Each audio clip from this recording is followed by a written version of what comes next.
Muli na naman po tayong magkakarinigan ngayon. Actually, ako lang mapapakinggan ninyo.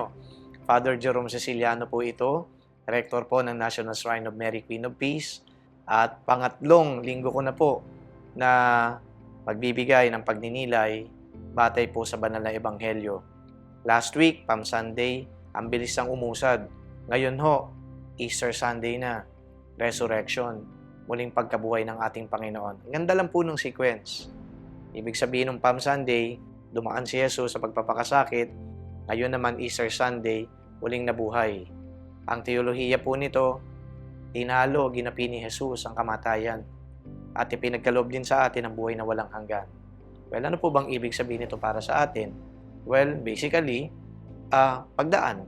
Ang buhay po natin, marami tayong pinagdadaan ng pagsubok, challenges, problems, difficult situations. Pagdadaanan lang po natin yan. Kasi ang pangako naman, meron pong naghihintay gloria, meron pong naghihintay na biyaya, meron pong naghihintay na buhay na walang hanggan.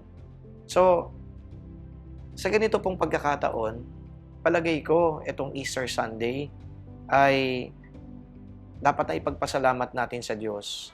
Hindi lamang sa kaloob niya na buhay na walang hanggan at kaligtasan, kundi salamat sa Panginoon dahil binigyan niya tayo ng napaka-practical na kaalaman at pagtuturo. Ano yun?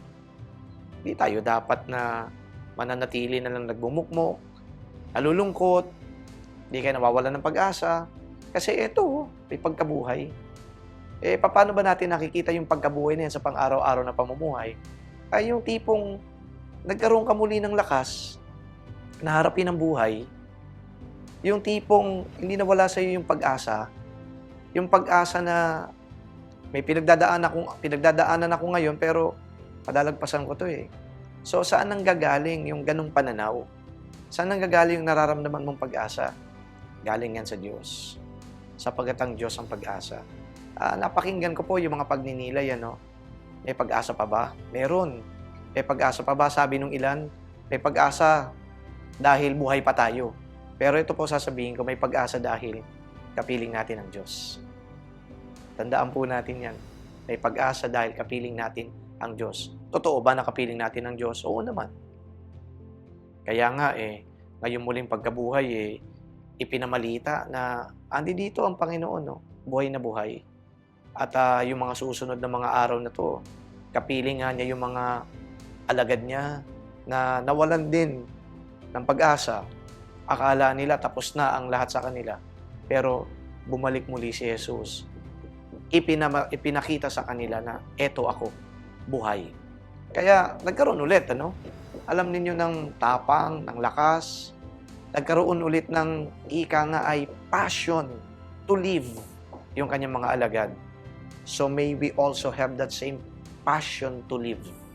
After undergoing all these difficult moments, the Lord is alive. The Lord is with us. Don't lose that passion. Don't lose that passion.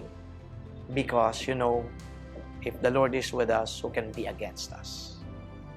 So, sana ho, yung mga nakapakinig na to, ay hindi naman po tayo nagmumukmok, Hindi po tayo yung tipong palagi na lang nasa dilim.